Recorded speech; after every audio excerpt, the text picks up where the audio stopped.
bonjour à tous. Il va être l'heure, on va pouvoir démarrer la conférence. Alors, comment éviter les conséquences négatives des erreurs humaines? Un titre bien long et on va avoir 3/4 d'heure pour essayer d'expliquer tout ça.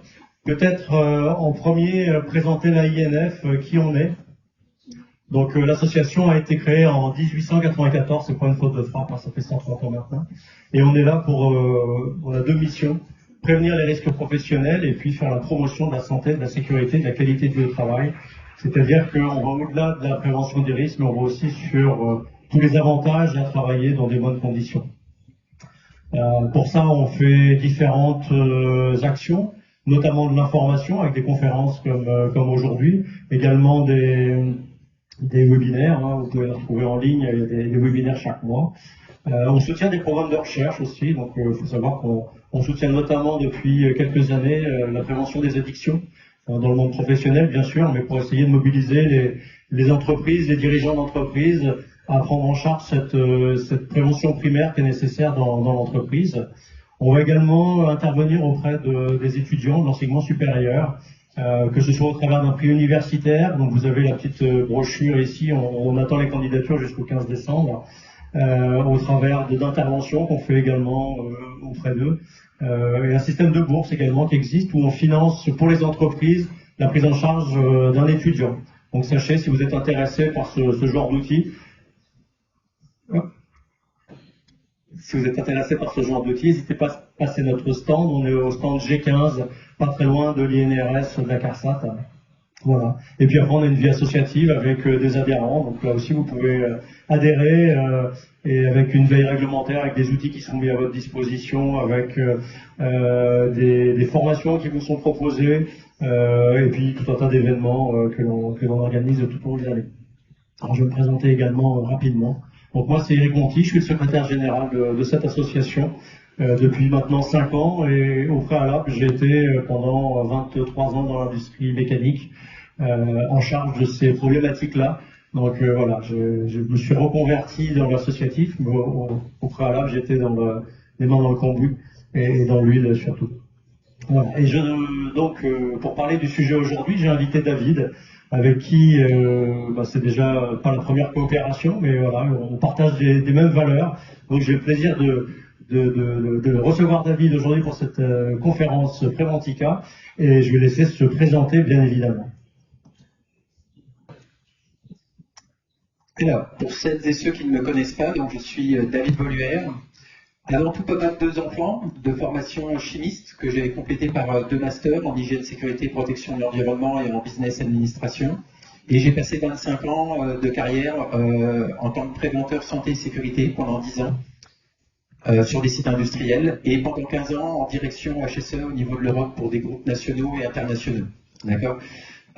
Donc depuis 3 ans, j'ai créé la société Culture Santé Sécurité, et j'aide et j'accompagne les personnes et les organisations qui ont encore des accidents et des maladies au travail à développer alors trois piliers, hein, l'état d'esprit, influencer son état d'esprit et influencer ceux des autres personnes, développer son leadership et transformer la culture santé sécurité. D'accord. Donc l'idée, c'est d'aller chercher des performances, de reculer les limites du zéro accident. D'accord. Donc la société Culture Santé Sécurité, c'est avant tout du conseil, donc allant de la phase de diagnostic à l'établissement de la stratégie et de la mise en place de la stratégie, du coaching essentiellement de dirigeants. Il n'y a pas un seul accompagnement que je fais auprès d'une organisation sans que je fais le coaching du dirigeant, donc coaching individuel, et puis des transferts de connaissances. Donc en transfert de connaissances, j'ai notamment ouvert, je suis content, la première promotion de l'Académie Culture Santé Sécurité en septembre. Donc voilà, la prochaine promotion aura lieu l'année prochaine, et puis tout un tas de modules de formation, notamment des modules de formation sur le leadership. D'accord. Ceux qui veulent en savoir plus, vous pouvez scanner le QR code et vous abonner à ma newsletter ou vous abonner à ma chaîne YouTube Culture Santé Sécurité. Donc j'y diffuse régulièrement des apports sur l'état d'esprit, le leadership et la culture. Donc notamment en ce moment, j'ai des interviews de directeurs HSE. Donc si ça vous intéresse, voilà, n'hésitez pas à vous abonner. La chaîne, elle s'appelle Culture Santé Sécurité. Excuse-moi David, un petit complément également. Je ne sais pas si vous avez remarqué, on enregistre en fait l'intervention aujourd'hui, donc vous recevrez courant de semaine prochaine le replay et bien sûr toutes les informations concernant David, comment le retrouver, où le retrouver, son adresse mail et autres. Merci. Et j'avais oublié, je suis l'auteur du livre L'état d'esprit santé sécurité, c'est la nouvelle édition. J'avais publié il y a 5 ans, et là c'est une réédition où j'ai rajouté santé. Parce que dans l'humain, c'est important qu'on puisse prendre en compte l'aspect santé maintenant qui est devenu important, notamment avec les risques psychosociaux. Alors, on est là pour parler d'un sujet un peu technique, les erreurs humaines, et notamment comment éviter les erreurs humaines. Alors on va revenir sur la définition de l'erreur humaine. Qu'est-ce que l'erreur humaine? Je vais vous présenter différents types d'erreurs humaines. Ensuite, je vais vous présenter des parades, parce que c'est ce qui est important justement pour éviter les conséquences négatives des erreurs humaines. Et je vais aussi vous parler de motivation progressive. Alors, qui connaît ce robot humanoïde? C'est Tesla. Ouais, il y a une Tesla qui se lève. Ouais. Voilà. Comment il s'appelle? Alors, c'est le robot Optimus, effectivement, de Tesla. Donc, on arrive aujourd'hui à une technologie assez performante, puisque ce robot, il est capable d'être autonome. C'est-à-dire qu'on ne lui rentre pas un programme pour faire la tâche qu'il est en train de faire. Et en plus, il est capable d'apprendre de ses erreurs. Donc là, on arrive à un niveau de perfection assez exceptionnel au niveau des robots humanoïdes. D'ailleurs, le mot humanoïde, il est marrant, parce qu'on le rapproche de l'humain. Vous voyez, ça ressemble à un humain.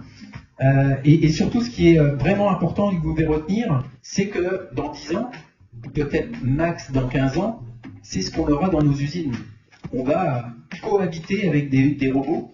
Et en matière de prévention, ça peut être bien, parce que ça va nous permettre surtout d'avoir à des postes qui sont très difficiles, notamment exposés à des risques de TMS ou très dangereux, d'accord, de pouvoir les donner à quelqu'un qui, s'il perd la vie, je dirais, ça ne sera pas grave. Aujourd'hui, le coût d'acquisition, Tesla, il parle de 60 000 € et même jusqu'à 20 000 €. Donc c'est rien, ça va rien coûter. 20 000 €, c'est même pas un salaire d'une personne chargée dans l'année. D'accord? Donc vraiment, c'est des choses qui vont arriver. Et ce qui est important, ce qui me frappe, moi, ici, c'est qu'aujourd'hui, ils sont capables d'apprendre de leurs erreurs, ces robots. Ils sont suffisamment autonomes pour apprendre de leurs erreurs. Et c'est nous qui les programmons, c'est nous qui les fabriquons. Nous aussi, on doit pouvoir être capable d'apprendre de nos erreurs. Et donc, le fil conducteur que je me suis donné, c'était à l'ère des machines, de l'intelligence artificielle. Que sommes-nous prêts, nous, aujourd'hui, à apprendre, à comprendre et à mettre en place dans nos organisations pour éviter les conséquences négatives des erreurs humaines? Pourquoi j'insiste sur les conséquences négatives des erreurs humaines? Parce qu'on verra qu'il y a des conséquences qui peuvent être des fois positives à une erreur humaine. Et c'est vrai que la connotation négative de l'erreur humaine nous perturbe. Donc voilà, l'idée... Il nous reste encore des humains, peut-être au moins pendant 10 ans, pendant 15 ans. Après, ça sera une cohabitation. Qu'est-ce qu'on peut faire pour leur permettre de rentrer à la maison en pleine santé et en pleine sécurité? Il faut aller comprendre c'est quoi les erreurs, comment elles arrivent et comment on peut y répondre. Donc, qu'est-ce que l'erreur humaine? Est-ce que quelqu'un a une définition de l'erreur humaine? Si j'ai besoin, j'ai le micro. Non? Alors, je vais essayer de la simplifier. Alors, moi, ce que je vais vous dire là sur la première partie de la conférence, c'est ici du livre de James Friesen sur les erreurs humaines. Donc, je vous le conseille si vous voulez l'explorer. Moi, je l'ai lu il y a 10 ans. Je me souviens peut-être pas tout par cœur, mais en tous les cas, c'est une Bible, une référence dans le domaine des erreurs humaines. Donc, une erreur, c'est toute décision, action ou omission qui n'atteint pas un objectif attendu. D'accord? Donc c'est la manière la plus synthétique dont je pourrais traduire l'erreur. Est-ce que vous savez combien d'erreurs on fait par heure, un être humain? Ah, 5. Ouais, c'est pas mal. C'est ça, entre 2 et 5 erreurs par heure. On est des machines à erreurs. Et à votre avis, pourquoi? Tous. Ah oui, tous. Alors, nous, administratifs, ça va être des fautes d'orthographe, mais ça va être aussi des décisions qui pourraient avoir des conséquences sur les opérateurs sur le terrain. D'accord? Est-ce que vous savez pourquoi on fait autant d'erreurs? L'assurance. L'assurance. L'assurance, je crois. Ouais, l'assurance. Un excès d'assurance. Ouais, des décisions pastorelles. L'habitude. L'habitude. Alors, c'était pas tout à fait ce que j'attendais comme réponse, vous avez sans doute raison. Hein. L'idée, c'est que beaucoup de choses vont se passer dans notre cerveau en termes d'erreurs. Et notre cerveau, il est constitué d'eau et de graisse, qui par la magie de la nature forment des cellules avec des neurones qui transmettent de l'information biochimique et électrique. Et tout ça, dans un espèce de bain un petit peu perturbé. Perturbé par quoi? Par nos sens qui captent l'information en externe et par nos sens qui captent l'information en interne. Donc tout ça, ça crée énormément d'interférences. D'accord? Donc on n'est pas un circuit imprimé, on n'est pas comme les robots qui ont des circuits imprimés où on envoie une information d'un point A à un point B et il y a un seul chemin. Là, nous, c'est beaucoup plus subtil que ça. C'est des chemins neuronaux. Et il y a des chemins de campagne et il y a des autoroutes. D'accord? Neuronales. Donc voilà pourquoi on commet des erreurs. Alors, quels sont les différents types d'erreurs humaines? Je vais vous en présenter 6. Donc, ils sont issus du livre de James Swazen sur l'erreur humaine. Donc, là, le premier, c'est les actes involontaires. Les actes involontaires, c'est une personne qui obéit à des actes réflexes ou spontanés.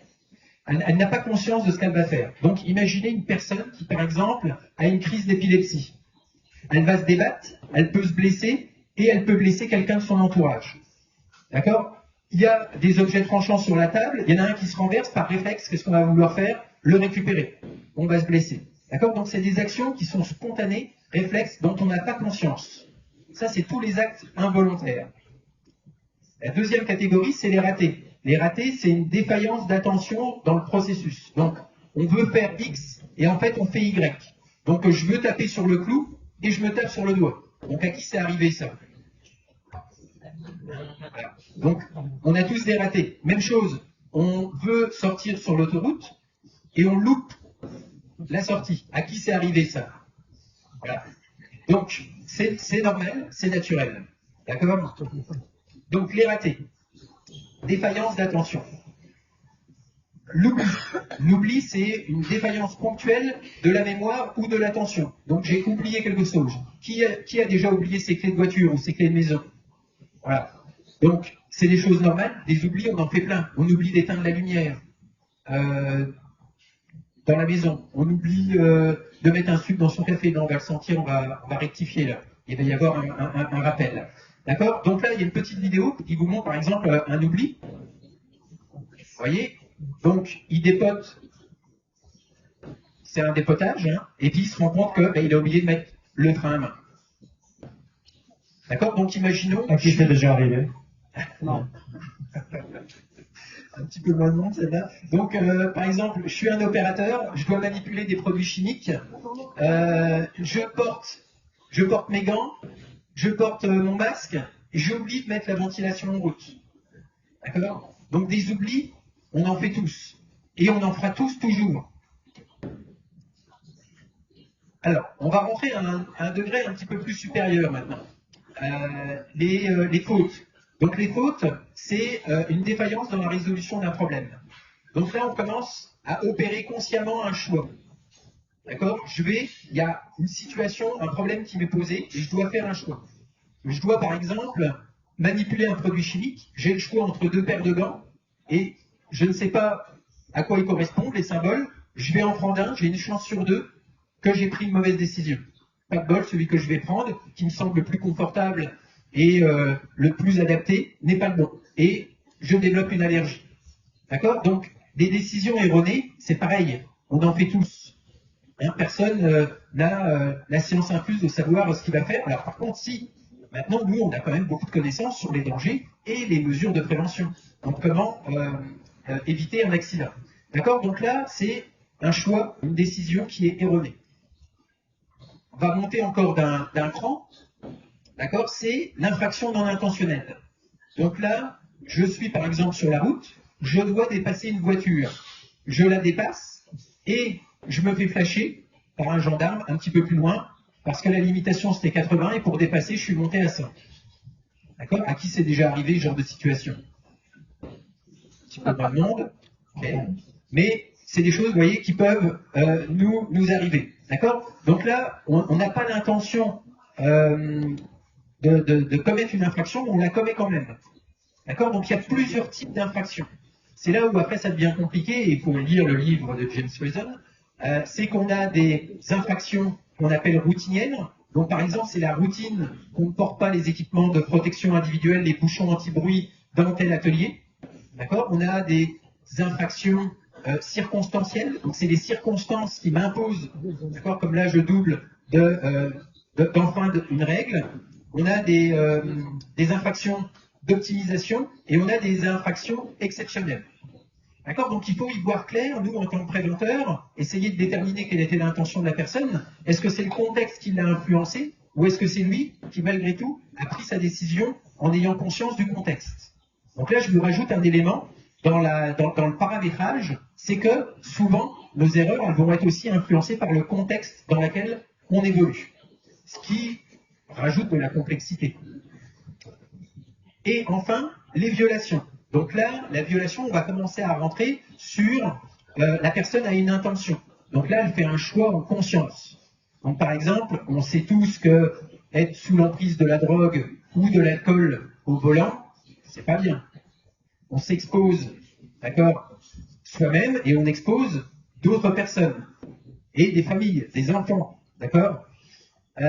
Donc là, c'est le non-respect de manière intentionnelle d'une règle. Pareil, il y a plusieurs graduations dans les violations. Donc, soit la personne n'a pas pris conscience, elle a mal évalué les conséquences possibles de son choix, d'accord, ou soit elle avait une intention délibérée de nuire ou de faire du sabotage. Donc, c'est déjà arrivé que des personnes sabotent volontairement. Donc, par exemple, quand on a une personne qui chante un dispositif de sécurité, et j'ai intervenu chez un client il n'y a pas longtemps, et on était surpris de voir des chintes sur des dispositifs de sécurité. Donc là, on fait à un moment donné une action intentionnelle, d'accord, avec une gradation plus ou moins importante. D'accord? Donc voilà un petit peu les types d'erreurs qui peuvent exister. Et pour nous, préventeurs, ça va être important de bien être capable de les identifier, ces erreurs. D'accord? Pour pouvoir avoir la réponse la plus adaptée, la plus appropriée. Juste David, un petit tour de salle également. Parmi toutes ces erreurs, hormis la violation, qui est vraiment une intention de dépasser les règles, combien n'ont jamais fait d'erreur? Donc tout le monde est d'accord dans la salle en tout cas, qu'on fait bien des erreurs tous les uns les autres. Alors, les robots et l'IA, est-ce qu'ils font des erreurs? Alors, ils en font encore. Et moi, je pense qu'ils en font toujours, parce que c'est nous qui les programmons, c'est nous qui leur donnons l'information. Et puis, il n'y a pas de vérité absolue. D'accord? À un moment donné, dans le choix, il y aura des choix qui seront pris par les humains, par les robots. D'accord? Et aujourd'hui, ils commettent encore des erreurs. Donc, c'est normal, parce qu'on est... Alors là, c'était en 2000. Dans les années 2020, là on est en 2024, je peux vous dire que l'IA, il a énormément évolué. Les capteurs sensoriels, ils ont énormément évolué. Les capteurs pour capter les informations dans l'environnement, ils ont énormément évolué. Mais vous voyez, par exemple là, Tesla, le mode autopilote de leur voiture, on a tous entendu parler, d'accord, ça avait été à un moment donné une catastrophe parce que les capteurs n'étaient pas capables de faire la différence entre des objets immobiles fixes sur le terrain et immobiles sur la route. Et donc les voitures allaient percuter des engins immobiles. D'accord? Donc on a encore des erreurs. Sophia, alors Sophia, là c'était le projet qui a été arrêté et je suis étonné parce que comment là on avait presque la perfection en termes d'imitation de l'être humain. D'accord? On avait un robot humanoïde qui était capable de reproduire les micro-expressions des émotions. Là, vous avez quand même le summum de ce qui va arriver quand même dans les années. Là, il y a des gens qui investissent des millions, des milliards en ce moment pour équiper à 20 000 euros nos usines avec des gens comme ça. Et lui, en fait, à l'époque, l'intelligence artificielle était encore, les algorithmes de l'intelligence artificielle n'étaient pas encore assez développés. Je peux vous dire que les nouvelles générations d'IA, elles sont assez impressionnantes en termes de connaissances, en termes de réflexion. Mais là, en 2020, ils n'étaient pas capables de toujours bien répondre et notamment de cerner le contexte. D'accord? Donc les robots font encore des erreurs et je pense qu'ils en font toujours. Et tant mieux pour nous. Comme ça, on pourra continuer, nous, à aller travailler sur comment éviter les erreurs des êtres humains. Et justement, la question, comment éviter les conséquences négatives des erreurs humaines? Alors, moi, je vais vous présenter un certain nombre de parades, mais est-ce que vous en connaissez? Est-ce que vous avez des connaissances de parades qui évitent les erreurs humaines? Je vois qu'il y a le monsieur de Toyota là-haut. Moi, j'adore Toyota, la philosophie de Toyota. Ils m'ont inspiré pendant très longtemps. Et il y a beaucoup d'outils en plus pour éviter les erreurs. Ok, ouais. Toi aussi, tu es un expert du lean. Oui, moi j'aurais dit, je sais pas, le temps d'arrêt. Ouais, temps d'arrêt. Quoi d'autre? Est-ce que vous avez d'autres idées en termes de parade? Les doubles contrôles, excellent. Les doubles contrôles. Quoi d'autre? Alors, ouais, la sensibilisation des acteurs à la prévention. Ouais, des consignes bien précises. Donc, ça, c'est important de développer dans vos organisations des parades aux erreurs. On est des machines à erreurs. Un être humain fait entre 2 et 5 erreurs par heure. Nous, avec nos tâches, nos activités administratives, on n'est pas exposé à beaucoup de dangers. Un opérateur sur le terrain, au moment où il est exposé à un danger, s'il commet une erreur, il paye cash. C'est ce qui va faire la différence entre nous et puis eux qui sont sur le terrain. D'accord? Donc, chez Culture Santé Sécurité, on a développé plusieurs outils. Moi, je vais vous parler de ceux que j'ai développés. Donc, Pokeyoke, c'est pas moi. Mais le reste, je vais vous présenter ce qu'on a. Donc, différents types de méthodologies. Le premier, c'est Take 5. Take 5, ça veut dire prendre 5 secondes ou 5 minutes pour réfléchir avant d'agir et agir en prudence. Donc ça, là, c'est une méthodologie un peu particulière qui permet de créer des habitudes vertueuses chez les personnes. Donc on reprend le principe de création d'une habitude et on essaie de créer une habitude qui va être vertueuse pour agir en prudence. Donc là, comment on crée une habitude? Il y a 3 éléments pour créer une habitude chez les personnes. Le premier, il faut un signal. Donc ici, par exemple, on apprend aux gens à capter les signaux qui leur permettent de se dire « Ok, là, il va falloir que je me pose pour réfléchir. » D'accord? Il n'y en a pas 36 000 des signaux à repérer. D'accord? Quand vous rentrez quelque part, vos yeux, ils scannent l'environnement, vos sens scannent l'environnement, et vous avez des points de repère. C'est la même chose pour les opérateurs. Il faut juste qu'on les habitue à répéter ça pour que ça devienne un automatisme. Après, il faut un programme. D'accord? Et après, il faut un renforcement. Donc moi, le programme, c'est réfléchir, c'est prendre une décision sûre, donc peser le pour et le contre, en essayant de poser une action qui sera la plus prudente. D'accord? Et ensuite, rester vigilant et attentif. Parce que vous avez vu, il y a beaucoup d'erreurs qui sont dues à la distraction. D'accord? Donc si on élimine la distraction, si on prend une bonne décision, vous voyez, on élimine la faute et on élimine les ratés et les potentiels oublis. D'accord? Donc déjà, 3, ça fait la moitié déjà du potentiel d'erreur éliminé. D'accord? Donc moi, après, j'ai choisi en récompense un renforcement positif, ce qu'on appelle un renforcement, une motivation intrinsèque. Je vous expliquerai la différence entre motivation extrinsèque et motivation intrinsèque. La motivation intrinsèque, c'est pour soi qu'on fait. Donc là, par exemple, je suis fier d'avoir pris le temps de réfléchir avant d'agir et d'agir en prudence. Et je peux me féliciter, me taper sur l'épaule. D'accord? Je me félicite, je suis fier de moi, j'ai pris le temps de faire les choses bien. Et les gens veulent faire les choses bien. C'est parce qu'on crée un environnement stressant autour d'eux qui les oblige à des fois outrepasser le fait qu'ils vont enfreindre des choses. Sinon, chaque personne a toujours une bonne intention. D'ailleurs, un truc contre-intuitif que je vais vous dire, derrière chaque comportement, il y a toujours une bonne intention pour la personne. Il y a toujours une bonne intention pour la personne derrière chaque comportement. À nous de l'identifier. Il n'était peut-être pas le bon pour la personne, a peut-être fait une erreur d'interprétation, ou elle n'était peut-être pas la bonne pour l'organisation. À nous de rectifier ça. D'accord? Donc ça, c'est le premier outil. Donc j'ai notamment un module de formation en ligne pour développer ça chez les opérateurs. Un deuxième, sécuriser son activité. Là, c'est une panoplie de petits outils. Donc avec le temps d'arrêt. La minute d'arrêt. Donc la minute d'arrêt, en symbolique, c'est je suis à un passage piéton, je regarde à droite et je regarde à gauche. J'arrive dans un environnement, je scanne mon environnement. Ça dure quelques secondes, quelques minutes maximum pour identifier les dangers. Il y a ce que j'appelle la communication sécurisée. Quand on est dans des environnements industriels, il peut y avoir beaucoup de bruit, beaucoup d'interférences. Donc c'est l'art de, quand on a des personnes qui se passent des consignes entre personnes, de répéter les messages pour être sûr qu'on les a compris. Donc si je te dis de fermer la vanne EV53, d'accord, et qu'il y a du bruit, la personne peut avoir entendu quelque chose de complètement différent. Donc là, on va s'assurer qu'elle a compris. D'accord? Donc dans des entreprises de process, ça va être important d'utiliser, vous voyez, c'est des petits outils simples, mais très efficaces. On a la lecture sécurisée. Donc ça, c'est par exemple, imaginons qu'on a une activité complexe, il y a un protocole, on est des pros, on sait rédiger des consignes qui font plusieurs pages.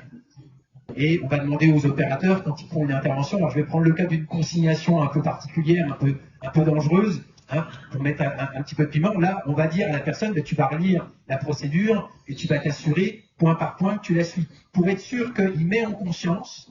On appelle ça la triangulation. D'accord? On va utiliser 3 sens. Donc en même temps que je lis, je vais utiliser mon doigt et lire à voix haute. Là, j'ai 3 sens qui sont activés et je mets en conscience. D'accord? Je sors de mon mode automatique pour passer en mode réfléchi. Et ça, le mode réfléchi, c'est pas un mode qu'on peut utiliser tout le temps, parce qu'il consomme énormément d'énergie. Mais il faut savoir qu'il faut, nous, qu'on forme nos opérateurs à l'utiliser au moment clé. D'où l'intérêt de capter, qu'on rende autonomes les personnes à capter quand est-ce qu'ils doivent se poser pour réfléchir. On a aussi limité ou même supprimé toutes les distractions. D'accord? Notamment dans les interventions dangereuses, travail en hauteur, travaux en hauteur, pardon, intervention sur la haute tension, d'accord? Pas de téléphone portable, d'accord? On a des notifications, etc. Tout ça, c'est des distractions, c'est des sources qui vont nous emmener, qui vont nous dévier, même quelques instants, de l'opération qu'on est en train de faire. Donc, ça va favoriser dans notre cerveau une source de distraction et donc la possibilité de commettre plus facilement une erreur. On a, donc ça c'était les deuxièmes outils, alors un peu plus sophistiqués, la préparation mentale. Qui c'est qui connaît la préparation mentale? Ouais, je pense que, alors, vous connaissez tous, vous avez déjà tous vu les pilotes de chasse quand ils répètent. Les pilotes de chasse quand ils répètent, ils sont comme ça, ils sont installés, comme vous êtes installés, et ils vont répéter tous dans leur tête, même en faisant les gestes, toutes les opérations qu'ils vont faire pendant leur vol. Donc ça, c'est les commandos d'élite utilisent ça. Moi, j'utilise ça en coaching avec mes dirigeants. D'accord? C'est des techniques très puissantes. Pourquoi? Parce que le cerveau, il ne fait pas la différence entre une situation réellement vécue et une situation imaginaire. Et là, on peut jouer là-dessus. D'accord? Donc la préparation mentale, c'est un outil vraiment très puissant. Très, très peu utilisé aujourd'hui, mais qui a un vrai potentiel. Un autre outil qui est un petit peu comme le Tech 5, c'est la conscience et la prudence situationnelle. Donc la conscience et la prudence situationnelle, là, ça va être une auto-évaluation par la personne de soi, notamment son état d'esprit. Hein, l'état d'esprit, c'est important. Hein. L'état d'esprit, quand j'ai le bon état d'esprit, c'est ce qui va faire la différence, l'état d'esprit d'une personne, entre une personne qui se blesse et une personne qui ne se blesse pas. Hein, quand on a un esprit fluide, on a accès à des ressources que moi j'appelle viva, sa volonté, ses intelligences, toutes ses capacités, sa vigilance et son attention. Quand on a accès à ça, on ne se blesse pas. On est capable de gérer des dangers, même qui ne sont pas maîtrisés techniquement, ni même organisationnellement. D'accord? Donc, première étape, évaluation de soi. Deuxième étape, évaluation du contexte. Je vous ai parlé tout à l'heure que le contexte influençait. Donc là, c'est un outil qui permet d'évaluer le contexte. Et après, évaluation de la tâche et des dangers. Donc il y a 3 catégories, et c'est un système de feu rouge. Donc feu vert, je peux faire l'action. Feu orange, je la fais sous certaines conditions, et feu rouge, je ne la fais pas. Donc ça nécessite une discussion et un échange avec ma hiérarchie pour valider. D'accord? Et là, c'est la capacité à laisser l'autonomie à la personne de dire « je ne suis pas bien, je n'ai pas le bon état d'esprit, je ne peux pas faire l'opération, j'ai des préoccupations particulières ». Et là, il va dire « feu rouge », et là, il va aller discuter avec son responsable, et puis on va voir comment on peut le remettre dans des dispositions d'esprit qui sont favorables. D'accord? Et puis une dernière, alors que vous connaissez tous, c'est la vigilance partagée, mais moi j'ai appelé ça la prudence partagée. Pourquoi? Parce que la vigilance, c'est qu'un élément de la prudence partagée. D'accord? Dans la prudence partagée, il y a la prudence, il y a aussi la bienveillance pour pouvoir interagir avec les opérateurs. Il y a aussi les actions prudentes. D'accord? Quelle est la bonne action de prudence à avoir? Donc là, on est sur une disposition non pas individuelle, mais sur une disposition culturelle. D'accord? Il faut créer dans la culture le fait que les gens vont se sentir être des anges gardiens pour les autres personnes. C'est cet état d'esprit qu'il faut arriver à créer. Et c'est pas facile. Facile à dire, c'est pas facile à faire. Des fois ça prend, des fois ça prend pas dans l'organisation. Quand un outil ne prend pas, il vaut mieux l'abandonner. D'accord? C'est pas grave, on va tenter un autre outil, une autre approche. Alors, quelle réponse aux erreurs humaines? Moi, je pense qu'aujourd'hui, on a de plus en plus besoin de leaders en santé et sécurité, de personnes qui soient inspirantes, qui soient engageantes, qui soient motivantes, qui permettent de valoriser les personnes. D'accord? On a encore des êtres humains dans nos organisations. Avant qu'on nous fasse travailler sur les erreurs des robots, on a une opportunité d'aller explorer les erreurs des êtres humains. et les ramener à la maison en pleine santé et en pleine sécurité pour qu'ils profitent de la vie après le travail. Donc on a besoin, non pas de petits chefs autoritaires qui vont bien savoir commander les robots, on a besoin de gens inspirants, bienveillants, motivants. D'accord? Alors, pourquoi on a besoin de ça? Parce qu'il y a des réponses spécifiques à apporter aux différents types d'erreurs. Pour les actes involontaires, les oublis, les ratés, eh ben, il faut être dans le soutien, dans le réconfort, dans la compréhension, dans l'apprentissage. Si on fait de l'autorité, on déconnecte la personne de la relation qu'on a avec elle. D'accord? Parce que ça ne fait pas sens dans son mode de fonctionnement. On ne peut pas éviter les oublis. On ne peut pas éviter les ratés. D'accord? C'est intrinsèque au fonctionnement de l'être humain. Donc, si on joue notre petit chef autoritaire, ça ne va pas fonctionner. Donc là, on a besoin d'être dans la disposition culturelle de la tolérance. Et c'est pas facile, parce que c'est pas ce qu'on développe dans nos organisations. Mais néanmoins, c'est ce qui va fonctionner le mieux. On restera dans la tolérance pour les infractions non intentionnelles et les fautes. D'accord? Mais avec du support, avec du dialogue. Par exemple, le dialogue positif santé-sécurité, ou du coaching, donc avec notamment des techniques de questionnement. Et seulement pour les violations, et pareil, l'intensité va varier, on utilisera la sanction progressive. Donc là, on va rentrer dans la limite de la ligne rouge. D'accord? Donc vous voyez que là, si vous visualisez, vous avez une ligne verte, une ligne orange et puis une ligne rouge qui sont dessinées. Alors vous ne les voyez pas, mais vous pouvez les imaginer. D'accord? Où ligne verte, ligne orange, on fait du support, on fait du coaching, on fait du réconfort. Et ligne rouge, on va rentrer dans les processus de recadrage progressif. Il y a aussi des différences à avoir dans le processus de sanction, en fonction du type de règles.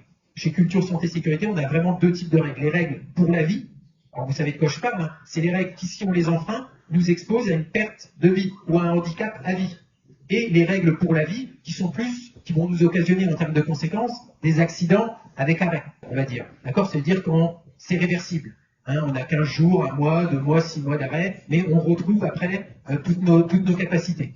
D'accord? Pour les règles pour la vie, le processus de sanction progressive, il doit être beaucoup plus intense et beaucoup plus rapide. Le niveau d'intolérance, là, il doit être marqué dans l'organisation. Juste David, si tu veux revenir en arrière. Sur toute la partie de tolérance, il y a aussi une partie de se dire que si la personne a fait un oubli, en fait, ça pourrait être toi demain si tu avais été dans les mêmes conditions, tu aurais fait le même oubli. Et donc, ça va être aussi de travailler en commun avec la personne, avec les équipes, pour se dire comment on va pouvoir travailler pour que ce type d'oubli-là ne puisse plus se reproduire.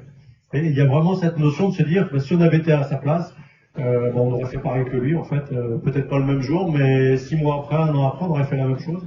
Donc c'est cette notion de tolérance et de se dire tout le monde pourrait faire la même erreur, donc on va essayer de réfléchir à comment on peut collectivement éviter que l'erreur se reproduise en changeant de place quelque chose, en modifiant le process, en le rendant évident, etc. C'est super. Alors comment, là, toute l'idée, moi, de ma conférence, là, c'est de vous dire qu'il faut encore, tant qu'on a encore des humains dans nos organisations, il faut qu'on les valorise. Donc comment est-ce qu'on peut valoriser dans notre organisation les personnes, non parce qu'elles font des erreurs, mais au contraire, grâce au fait qu'elles font encore des erreurs. D'accord? Et c'est là qu'on a un potentiel qui est encore inexploré. Et c'est là qu'on a des pistes de progrès, notamment quand on veut tendre vers 0 accident sur le long terme. D'accord? Et moi, quand j'accompagne des organisations, je vise vraiment la performance longue. Hein, d'accord? Je vais chercher 1 million d'heures, 2 millions d'heures sans accident. 1 million d'heures, c'est 1 an pour 700 personnes. Pour vous faire le corollaire avec vos organisations. D'accord? C'est ça que moi je veux aller chercher. Donc c'est pour ça qu'on va chercher des outils qui sont à la hauteur de ce qu'on veut avoir comme niveau de performance. Donc, comment les valoriser?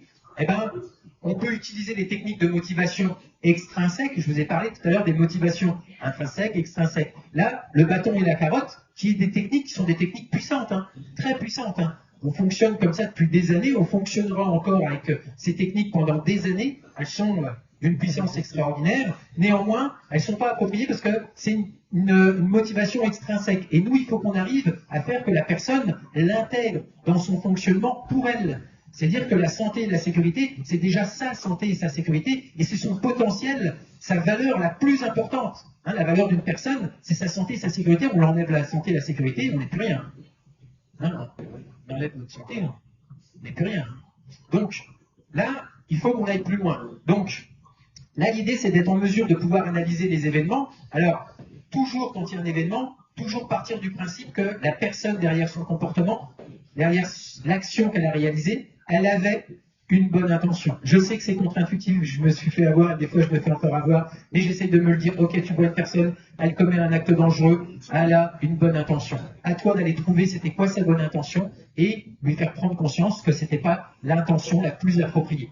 Et ça, souvent, les intentions, c'est un gain de temps. C'est pour pouvoir aller se reposer, c'est pour pouvoir économiser du temps, de l'énergie, optimiser un process, etc., etc. D'accord? Donc, on revient vite, en plus, sur des choses rapidement dans les industries qui vont toujours être les mêmes.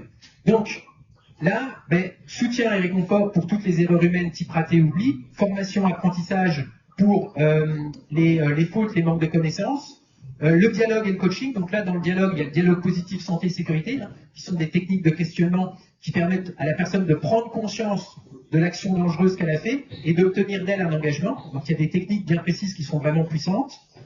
Le processus disciplinaire, comme je vous l'ai évoqué, pour les violations. D'accord? Mais il y a une partie qu'on oublie. D'accord? Ça, c'est ce qu'on fait, c'est faire les recadrages face à des déviances. Moi, ce que je vais vous proposer là, c'est d'aller un cran au-dessus. C'est comment on peut valoriser les personnes du fait de leur erreur. Donc, comment est-ce qu'on peut encourager les personnes dans nos organisations, non pas seulement à remonter les situations de danger, non pas seulement à remonter les signaux faibles, mais à remonter leurs erreurs. Et pourquoi pas à les partager. D'accord? Et creuser avec elles les apprentissages qu'elles ont pour elles et pour les autres. D'accord? Donc ça, aujourd'hui, il n'y a pas beaucoup d'organisations qui le fait. Et là, il y a un potentiel, un gros potentiel. La reconnaissance, pareil, les personnes qui ont le bon état d'esprit, on met en place des outils que je vous ai cité 5 parades, mais il y en a d'autres, des parades. D'accord? Une personne qui va utiliser le Tech 5, une personne qui va utiliser la conscience et la prudence situationnelle. Comment on fait pour la reconnaître? Comment on fait pour la valoriser dans son équipe? La mettre comme un modèle? Hein? Les personnes sont à la recherche de modèles. Hein? On apprend en modélisant. On a appris à marcher pas en lisant une procédure et en mettant un casque. On a appris à marcher en regardant les gens qui nous entouraient, hein, avec nos neurones miroirs. D'accord? Donc si on peut créer des modèles que les gens peuvent s'inspirer et reproduire l'état d'esprit avec lequel ils agissent, eh ben on gagnera tout. Et un dernier niveau, c'est aussi d'être capable de récompenser les personnes. Alors là, je parle pour ceux qui font la promotion de la culture santé-sécurité dans l'organisation. Donc par exemple, un chef d'équipe qui valorise la prudence partagée, qui arrive à la mettre en place, eh ben, c'est quelqu'un qui peut être promu dans l'organisation. Non pas seulement parce qu'il a des compétences techniques, mais parce qu'il est capable de créer un environnement sûr pour ses employés. D'accord? Et là, je vous donne des éléments complémentaires pour aller valoriser les personnes. Et il faut se souvenir, ouais, j'ai vu que il faut se souvenir que les erreurs sont aussi source de grandes découvertes. On a dans notre tête erreur égale négatif. Non, erreur égale positif dans notre cas. Erreur égale potentiel de valoriser quelqu'un. D'accord? Et là, je vais reprendre, alors c'est le meilleur exemple, la pénicilline avec Alexander Fleming. Alexander Fleming, il a des boîtes de pétri, il s'en va à vacances, il oublie de les mettre au frais, il revient, elles ont développé de la moisissure. Non, truc tout à fait normal. Au lieu de les jeter, il va chercher à comprendre, il va aller regarder, et il va découvrir la pénicilline, qui a sauvé des millions de vies depuis. D'accord? Donc, nous, quel est l'investissement que l'on fait? Aujourd'hui, on sait faire des analyses d'arbres des causes ultra sophistiquées pour les accidents, pour éventuellement, pas tous, les presque accidents, mais pour les erreurs. Est-ce qu'on le fait? Est-ce qu'on va analyser? Est-ce qu'on va essayer de regarder? Est-ce qu'on a des techniques pour ça? D'accord? Donc, les rayons X, pareil, le post-it, pareil, l'ampoule électrique, pareil. Donc, derrière des erreurs, il faut se dire, il y a un potentiel caché. À nous d'aller découvrir ce cadeau caché des erreurs humaines dans nos organisations. Et pour ça, on a besoin de leaders d'excellence. On a besoin de gens qui vont inspirer, qui vont motiver les personnes. Donc on a vu pas mal de choses. Je vous ai partagé les 6 types d'erreurs, les 5 parades, les différentes réponses aux erreurs, le processus de motivation progressive. Et pour ceux qui veulent aller plus loin, je vous offre l'e-book Leadership Sécurité pour développer votre capacité à être un leader d'excellence. Donc c'est un e-book gratuit, vous pouvez scanner le QR code.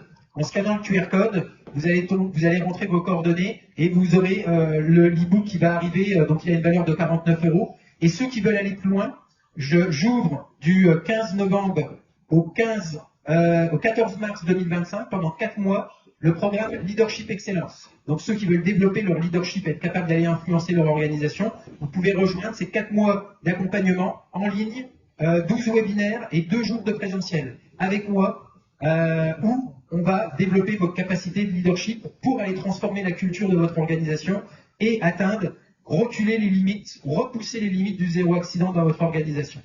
D'accord? Donc voilà ce que je voulais vous partager. Merci, voilà, exactement. Merci beaucoup David. Merci pour ces clarifications hein, sur le fait qu'on fait tous des erreurs, qu'il y a une gradation à mettre en place avec des parades à mettre en place. Il nous reste 5 minutes. Si jamais vous avez des questions, voilà, on est là, on va essayer d'y répondre. Je vais vous donner le micro, comme ça va être plus facile. Tout à l'heure, on avait du mal à entendre. Lorsque les personnes font des erreurs, est-ce qu'il ne serait pas pertinent de les aider à cartographier leur travail, à cartographier leur travail, les aider à avoir un peu le plan dans lequel le travail est effectué, là où ils sont situés, pour ainsi voir comment les choses se passent. Absolument. En fait, l'idée, c'est d'essayer de se dire, comme on analyse un accident, comment on pourrait analyser les erreurs pour en tirer le potentiel d'apprentissage pour les autres. Donc si ça fait partie de comprendre le contexte, oui. Ça fait partie de comprendre la tâche et les dangers, oui. Ça fait partie de comprendre la personne, son état au moment où elle faisait l'intervention, oui. Et par exemple, l'outil conscience et prudence situationnelle, vous voyez, il reprend tous ces éléments. Donc ça veut dire que par exemple, quand on met en place cet outil, on peut faire l'analyse. Ok, est-ce que c'était lié à la personne? Est-ce que c'était lié au contexte? Est-ce que c'était lié à la tâche ou à l'activité? Absolument. Tout à fait. Merci beaucoup pour cette question. Est-ce qu'on a une deuxième question? Il n'y a pas tellement de questions. Apparemment, on ouvre la porte, c'est que le temps doit être largement... il nous reste 4 minutes, on va quand même en profiter. N'hésitez pas, hein, je suis à votre disposition. Ou après, vous pourrez me retrouver au stand de l'ANF si vous voulez avoir mon livre, je pourrais vous le dédicacer. Voilà. On est au stand de G15, pour ceux qui ne l'auraient pas entendu. On va répondre à vos questions. On va répondre à toutes les questions, bien sûr. On va vous diffuser de toute façon, et s'il y a besoin, vous pourrez rentrer en contact derrière pour avoir plus de précision, que ce soit par mail ou directement en allant sur le site de Culture Santé Sécurité.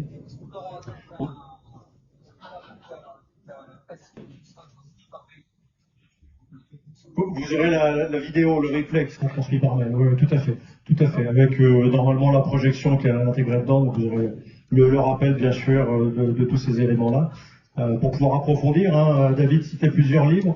Moi, je pourrais en citer un autre, Neurosciences et sécurité, d'Isabelle Simonetto, pareil, qui est très bien fait, alors qui reprend les mêmes notions. Hein, c'est absolument pas contradictoire, c'est totalement complémentaire et qui permet de voir pareil le cerveau avec les différentes problématiques qu'on a dans le cerveau, un cerveau qui va être d'apprentissage, un cerveau qui va être d'automaticité, et le type d'erreur qui est fait dedans, ne sont pas les mêmes. On a besoin d'apprendre, on a besoin d'automatisme aussi pour aller à l'économie. Donc tout ça, c'est très complémentaire, et c'est des sujets vraiment que moi je vous invite à creuser dans vos entreprises, dans vos organisations, parce qu'il y a un vrai potentiel de comprendre que l'erreur, c'est pas, l'accident, c'est toujours bête, hein, de toute façon. La personne, si elle a un accident, c'était jamais volontaire. Sauf ce que tu as dit tout à l'heure, la violation. Et là, on est dans une autre catégorie, mais à 90%, l'erreur est involontaire. La personne ne voulait pas faire. Elle voulait une bonne intention, ce que tu as dit tout à l'heure. On a ces bonnes raisons pour le faire. Et vraiment, on a tout intérêt à bien comprendre pourquoi on fait ces erreurs-là et comment on peut les éviter et comment on peut s'enrichir. Je crois que c'est ce que tu nous as dit. C'est vraiment s'enrichir de toutes ces erreurs pour aller plus loin dans un univers sécurisé. L'erreur est une source d'apprentissage, vous devez retenir quelque chose, et comment je peux tirer le cadeau caché des erreurs humaines qui sont dans mon organisation. Allez chercher le cadeau caché derrière les erreurs humaines. Si vous avez cet état d'esprit-là, vous serez assez créatif. Et ce que je veux vous dire, c'est qu'aujourd'hui, il faut qu'on comprenne l'être humain. Moi, quand j'ai fait mes études, on nous apprenait la réglementation, on nous apprenait éventuellement les systèmes de management, mais on n'apprenait pas le fonctionnement de l'être humain. le fonctionnement de l'être humain, il faut comprendre comment un être humain fonctionne. Non pas seulement au niveau de son cerveau, mais aussi au niveau de la physiologie, au niveau de son corps. D'accord? Il faut qu'on ait ces connaissances-là, nous, en tant que préventeurs. Il faut qu'on ait la connaissance de comment évolue un être humain dans une organisation. Parce qu'on est une identité seule, mais dans une organisation, on change d'identité. On a des rôles et on change de comportement. D'accord? Donc, il faut comprendre ce qui joue pour nous pouvoir l'influencer de manière favorable. Ce qui est intéressant, contrairement au marketing, qui va nous influencer à acheter des produits dont on n'a pas besoin, c'est que nous, dans tous les cas, on aide des personnes à rentrer à la maison en pleine santé et en pleine sécurité. Donc nous, on n'a pas de problématique à aller influencer les personnes. Parce qu'on sait que dans tous les cas, c'est pour leur bénéfice. C'est pour le bénéfice de l'organisation. Voilà, merci beaucoup David, merci à tous. Donc pour rappel, au stand G15, vous pouvez nous retrouver d'ici quelques minutes pour qu'on y arrive. Demain, on aura 2 autres conférences organisées par la INF. Demain matin, si vous êtes présents, on aura le témoignage de Julie Presti-Philippot, l'ergonome de Decathlon, qui viendra nous parler de la prévention des troubles musculo-squelettiques. Et puis l'après-midi, on aura un chef d'entreprise qui nous expliquera comment elle gère la motivation de ses collaborateurs. On est dans un univers du BTP avec des collaborateurs à distance. Et donc comment on maintient ce lien et on entretient ce lien. Voilà, donc je vous donne rendez-vous demain sur notre stand et puis à tous un très bon salon. Merci à tous.